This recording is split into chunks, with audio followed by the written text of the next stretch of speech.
viewers, welcome to another exciting episode of Africa to Australia talk show. The name is always Nanekwia Boachwa Efifa Afuakwa.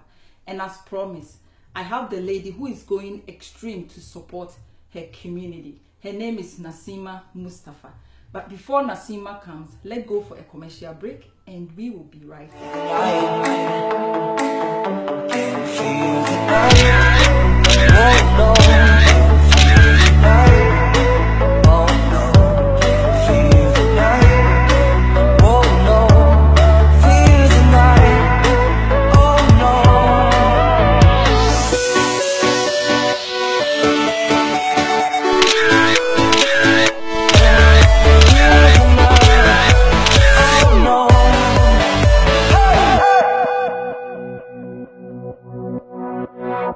Welcome back, viewers. Naseema is in the house, so let's jump right to it.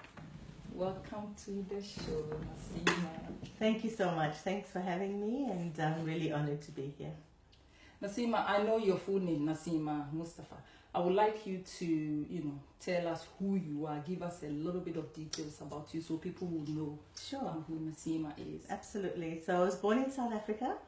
And I was 7 years old in 1977 when my parents migrated from South Africa to Australia, just to basically get away from apartheid. And we moved to Brisbane, to the north side. And it was a very interesting time to be in Brisbane because it was only a few years after the White Australia policy was abolished in Australia. So in many ways, I feel that we left apartheid South Africa to move to a very apartheid Australia. And I have a journey through my schooling, which includes a lot of feeling not a sense of belonging and a lot of social isolation. Also, you started your primary school here in Correct. Australia? From grade 2 onwards. Okay. So I've done all my education in Australia and went to a state school. And then I was very fortunate to go to a Christian private school for high school. And that has shaped a lot of the way that I am as a person and the way that I integrate with the community. Yeah. And following that, I did nursing for a few months. I tried nursing and found that I didn't have the emotional resilience for nursing. And so, what do you mean by that? Well, I find that I'm a very sensitive person emotionally. Okay, so you're very emotional. Yes. So probably depends on where you practice. I mean, you can go to a medical ward and it's not going to be that emotional. Correct, but as a student nurse in those days, they did the training through the hospital. It wasn't through university. Okay, so on the job training. So my first experience was oncology ward. Oh, okay. That was the worst place they could have put me because every second day, someone was dying, and it would really affect me, and I got deeply depressed. Yeah. And I very soon realized, okay, I don't think I'm going to pursue this whole midwifery career that I was really hoping to pursue. Yeah. But I know exactly what you're saying. Yeah. I did 1 year oncology. Oh my God, I know what you're talking about. It was almost like throwing me into the deep end, and I realized I couldn't swim in that deep end, Mm-hmm. And soon after that, I've only had one goal, being a child, being raised here, and that was to go back to South Africa. I was not happy living here, and the only way for me being let me ask you, why were you not happy living here? Okay, because I felt that there were very few multicultural communities at the time. Okay, at the time. This is before the African communities started coming in. It's even before any of the Asian communities started coming in. Because it was only in the 80s that the Vietnamese started coming through from Vietnam and the Asian community built up. And it was only in the 90s that a lot of the African communities started coming through on refugee visas. So when we migrated, there were very few Muslim families, Indian families, anybody of color even, especially on the north side. So I felt very isolated socially. I dealt with a lot of bullying as a child, a lot of racial bullying and a lot of religious discrimination. So I never felt that I belonged. And so I was always hanging on to my South African identity. Was there support in place at that time? No. In those schools? Were they nothing. No. Absolutely nothing. I went to a school which was, in fact, one school I went to, I think I was like the only non-white person in that school until we had an exchange student from Zimbabwe and she was African. And she was like almost like a fascination for everybody with her afro hair and whatever. But until then, I was the only person. And it was extremely difficult because there was not cultural awareness, nor there was religious awareness of any other religion other than Christianity. And so that social isolation really got to me as a child. And I hung on to my South African identity, and I would often ask my parents why they brought us to Australia, and they said, for your future. And I said, what future? You know, like I felt more sense of belonging back home than I ever did here. So my ultimate goal was to go back to South Africa, and the only way I could do that was get married. Being an Indian Muslim, there was no way I was able to... That was going to be my next question. You know, when you talk about South Africa, you will think about black people. Yes, correct. And then white people. Correct. But you look totally... And then I'm not either of those. You are not either of those. So I was going to ask you. Correct. So my ancestry is Indian. Okay. My grandfather on my father's side, in 1901, as a child, migrated from India to South Africa. So the same way that Indians were taken all over the world by the British, they were taken from India under the pretext of being indentured laborers. So they were told that if you worked on the sugarcane plantation for 5 years, they would be given a block of land, and then they could be on their way, you know, to starting a life in a new country. But what actually happened was they were not given any land, nor were they given any payment. So they were kept as slaves essentially. And after 5 years, they were let go, but not given anything to start a life with. So this is how Indians went from India to the West Indies to Fiji Islands. We went all over the world under this pretext of indentured laborers. And that's the same way that my family ended up in South Africa. Oh, okay. I'm learning something today. Naseema, a lot of people know you as you are very committed to the community. Yes. What do you do? What are some of the things? Sure. Yeah. So I found that in my struggle, okay, so I'll just give you a little bit background, then you'll understand better how I fit into it. Yeah. So by me getting married very, very young, I was 18 when I accepted a proposal so that I could move back to South Africa. And was that an arranged? No, never arranged. Yes, we are the Indians that have expats in various countries. Correct. So traditionally, yes, Indians do have arranged marriages, but a lot of the expats have been so westernized, so we've fallen away from that. Okay. So mine was not arranged, and I ended up getting married, and that marriage didn't last very long at all. And then I lived in Johannesburg for 10 years, and I worked there for South African Airways, etc. And it was soon after that that my father said that he'd like us all to come back to Australia and live together here. So in 97, I moved back here, and it was a very devastating time for me to leave my beloved South Africa to come back to Australia. This time I came with my child, and again really struggled with that sense of belonging and found it very, very difficult. And so I was on search for my sense of belonging. So in my search for a sense of belonging, I started working in the retail travel industry here, and I didn't enjoy that. And so I started doing some voluntary work. I registered with Volunteering Australia, and I did some volunteering work with communities. And I found that I really loved working with communities, especially African communities, because I felt, oh my God, I can almost like recreate a bit of home here if I immerse myself with the African communities. And so I worked for Multicultural Affairs Queensland for a while, and through that I got connected with Queensland African Communities Council. So QACC, yes. So I started doing some volunteer work with QACC. And what are some of the roles that I did? Yeah. Okay, so at events, at various events like Africa Day Festival, and I've just put my hand up to do volunteering, so in whichever capacity. And so being a member of Volunteering Australia and Volunteering Queensland gave me a lot of different opportunities. They have an entire database that you can look at, and you can decide what you'd like to do and where you'd like to get involved in. And so I did that quite a bit with various different community organizations like women's domestic violence shelters as well. And I found, okay, working with communities is really where I feel I can extend myself. And they all sound like, voluntary, like correct, voluntary work. All voluntary. So how do you survive? Like, Okay. how do you pay your bills? Yeah, sure, absolutely. So at the time, I was a single parent. So I was receiving a pension from the government, from Centrelink. Right, yeah. So that was probably the majority of my income stream when I started volunteering. Okay. But my last 4 positions of employment have all evolved from volunteering. Okay. So I would start volunteering with an organization, and they would get to know me and my work ethic. And then if a position came available, they would ask me to apply for it, or they would give me the position. Okay. So you can see how just a volunteering opportunity then became a paid position. And then you get a contract. Is it Yes, like and then I get a contract. So the contract Correct. will just finish, and then you look for a contract. Exactly right. Yeah. And that's how I ended up working with Multicultural Affairs Queensland, and then I ended up working for Southside Community Care. And then I did volunteering for MDA, the Refugee Settlement Organization, for quite a while. And then again, I took a contract with them for a bit.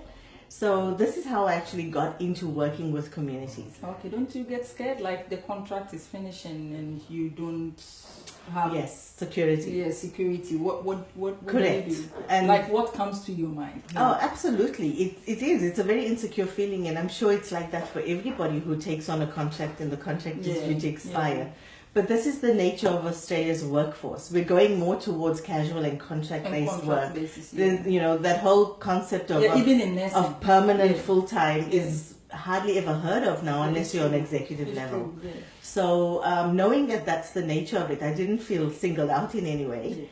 Yeah. But also I think what that actually did was made me realize the importance of networking, because through networking in a position, you don't know what other opportunities will open and where you may be able to secure your next contract, so to speak. So the value of networking, is very undervalued. Let's put it that way. It's a really important criteria. It's a very important criteria. Yes. And so between my jobs, I always had my Centrelink benefit that was coming in, which was fantastic. And it allowed me to do a lot of volunteer work where other people who are not in that capacity obviously need to look for full-time work, and then your volunteering opportunities are reduced. But what volunteering allowed me to do is to learn a lot, not only about myself, but about the world that I lived in. Because I was raised here, and my father's a doctor, so I was very blessed. A medical doctor. Yes. So I was very... And he's still practicing here? He's retired. Okay. Yeah. He retired a number of years ago. So being raised in an affluent family with a lot of privilege, not having ever seen poverty or war or any suffering, and we came as economic migrants. So I didn't come to Australia with the journey that, a lot of the refugees or even migrants have come through. So my view of the world is very limited, very small, very sheltered. And growing up in Australia, we are very sheltered anyway. Yeah. Naseema, it looks like you are giving a lot to your community. What do you expect back? I have received far more than I have given to my community. I'm not even talking about materially. I know. I know exactly what you mean. That's what I'm getting at now. Mm-hmm. What I have got back from the community and what I continue to get back is my worldview expands. What I have learned from the voluntary work that I've done, the social work that I've done, is what is actually happening in the world and the amount of resilience and the strength that people have. Mm-hmm. People who've gone through immensely traumatic journeys and have come out absolutely shining at the other end and with so much to give, and people who are so empowered by their own personal journey. This has taught me a lot about myself. And it has strengthened my own resolve, and it has put me on a spiritual journey that I would never have been on had it not been for my interaction with the community. Mm-hmm. So what I have gained from the community is far greater than what I have given. Mm-hmm. And when I talk about that, I talk about my spiritual growth, my emotional growth, and my character. That those are things that money doesn't buy, True. And yes, I haven't gained materially, but that's not my focus either. That's not who I am. I'm not a particularly materialistic person. My passion in life is to travel. And that's why I'm in the tourism industry. And yes, you do need money to travel. And that's why I want to work in tourism, so that I can afford that luxury for myself as well, and for Mohammed, because I'd love to take him all over the world as well. And to take my children. And hence I'm pursuing that as a career path. But my passion in life is to travel, and the reason I love to travel is because it allows me to learn about other people, other cultures and lifestyles. And I've been very blessed that through my volunteer work, I've been able to do exactly that. So you are into tourism yes, right now? I'm studying. So in 11 weeks... Also you are studying? Correct. Okay. I'm a full-time student. Okay. In 11 weeks, I'll graduate in my Bachelor of Business with International Tourism. Okay. And next year, I'm doing my Master's. Okay. Naseema, let me ask you this question, and I think you are the best person to answer this question. You came here in 1977. Just, you know, cast your mind back. Yes. From that time. Yes. Up till now. Yes. What do you think about Australia like? You know, yes. multiculturalism. Absolutely. Multiculturalism and all that. What do you think about? I have a very firm opinion on it. So, because I have children who've gone through the education system, and I'm also in university myself, so I can see the immense growth that has happened as far as cultural awareness and cultural diversity is concerned. Initially, when I was in primary school, there was no cultural diversity awareness. There was no, they were hardly teaching us about true Australian history. You know, the Black history of Australia was hardly touched on. And about other cultures and religions, nothing was ever taught. But now I know through the education system from primary onward, in fact, even from family daycare and daycare, that cultural diversity is very much taught about. You know, we're celebrating Chinese New Year, we're celebrating Diwali and all these different festivities. So I think through the education system, there's been immense growth and improvement about cultural awareness and even religious awareness. When they introduced, religious education at schools, it's really allowed people to learn about that there are actually other religions, and whether you go and study that religion or not, the fact is that the awareness is there. So when I compare the child that I was going through my primary schooling and I compare myself to my children, they have a very firm sense of their Islamic identity, of their cultural identity, and even their ethnicity. And they're very proud of that, you know, which is beautiful. And yes, over the last couple of years with Islamophobia, it's made it very difficult for Muslims. And that has definitely extended to my children where there's bullying and whatever. But the fact is that there is awareness of it. So there's been improvement of awareness. The media has done us no favor by, you know, all the fear mongering and the whole Islamophobia that's come about. Yeah, that takes me to my next question, the Islamic religion. You were talking about when you first came here, you went to a Christian school. Correct. I was thinking about your parents. Why did they choose you? Yes. Choose to send you to a Christian school whilst you were a Muslim? Because I know there's Muslim schools here in Australia. Why that? Okay. So back in the 80s, which is when I went through my high school, there were no Islamic schools. Okay. The Muslim population was not very big then at all in Brisbane. So first of all, there was no Islamic school option, but more important for my parents was that I went to an all-girls school. Because there was this, you know, they didn't want us to, the Christian philosophy, Muslim philosophy about no sex before marriage and safeguarding yourself for your marriage and all that sort of thing is very, very prevalent. So very important for my parents was to send us to an all-girls school so we wouldn't have boyfriends and all that sort of thing. And the all-girls schools were all private schools and they were all Christian schools. Okay. So I went to a Christian school, but because my parents had raised us with a very firm Islamic identity, I knew that, okay, I am going to a Christian school, and yes, I'll be going to chapel because that was a requirement. But I wouldn't drink the wine when it was offered in church. And yes, I could eat the bread, and that was fine. And yes, I could say the prayers because, well, we pray to the same God. But were they concerned you're going to, change to a Christian? No, okay. Not at all. Because by then we had such a firm set of our Islamic values and belief system that when I went to the Christian school, our religious education classes were so interesting because the nun would always ask me to say, oh, so what in your Islamic belief system, what do you believe in? For example, about Easter, which is something that we do differ on. But what we realized is that there's more similarities than differences between Christianity and Islam. There are very few differences. The only difference would be the concept of Trinity and Easter. You know, that's the only two main differences. What is the difference? Okay, so we don't believe in Easter because we don't believe that Jesus died on a cross. Okay. And we don't believe that he was risen again. Okay. We believe in ascension. So you believe in heaven and earth? 100%. Everything Okay. else is the same. Okay. So we believe that Jesus ascended to the heaven and that he will come back again in the second coming. But we don't believe he died on the cross. So that's where we differ with Easter. Alright. And we don't believe that Jesus is God. And that's where we differ with the Trinity. So we believe Jesus is a prophet just like Moses and Abraham and Muhammad.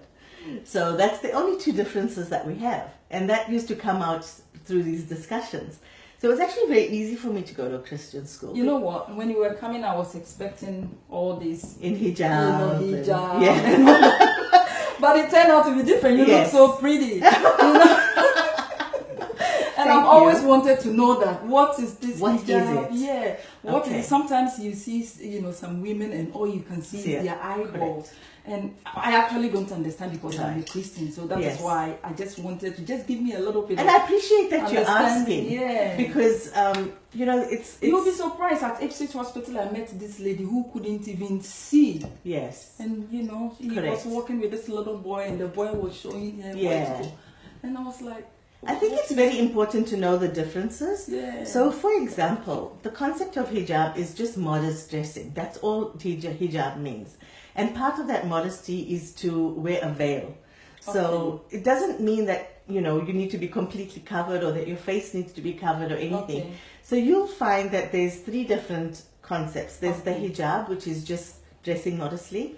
Then there's the burqa, which is what the Afghani women wear, where they drape it a full length thing over them. And then there's the niqab, where women actually cover their eyes. So my understanding... Which one are you? Okay, so for 17 years, I wore the hijab. Okay. And that was completely my decision to wear it and completely my decision to remove it. And the hijab was basically wearing loose-fitted clothing and wearing a veil over my head and covering my hair. And that's what I did. Even if you are single, you are not married, Correct. you can Correct. do it. Okay. Because the majority of Muslims believe that that is a compulsory requirement, the hijab. And then you've got all the other forms of dress, which is, the burqa and then covering the face and all that. And I believe, this is my opinion, not an Islamic opinion. My opinion is that those are very culturally influenced. So you'll find that women in the Middle East are the ones that wear the niqab more often than anywhere else in the world. And the way that came about was that was made compulsory for the wives of the Prophet Muhammad. Okay. And that was to safeguard them and to actually make them easily identified as wives of the Prophet Muhammad. And so I don't believe that that is something required of me. And the majority of Muslim women don't believe that niqab is a requirement. Okay. I really want to ask this question because I also want to learn as well about polygamy. You Yes. can decide to answer. Yes, I will. I happily answer. Yeah, what is your take on that, on polygamy? Right. So before Islam was taught, before the advent of Islam, the cultural practice at the time was to have hundreds of wives, similar to traditional African culture. Okay. Right. So the Arabs would have many, many wives. There was no restriction. When Islam came about, Islam put a restriction on it. Islam came to regulate it. Okay. So Islam said that you're only allowed to have 4 maximum. And 4 wives. 4 wives. Okay. And any So it is in children... the Quran. Correct. Okay. And any children that come out of that marriage are the responsibility of the man to take care of the children and to take care of those women as well. And then Islam made polygamy legal during the time when there were a lot of wars, like what's going on in the Middle East, where a lot of the men were killed. So there were widows left with children, and there was no man to look after them.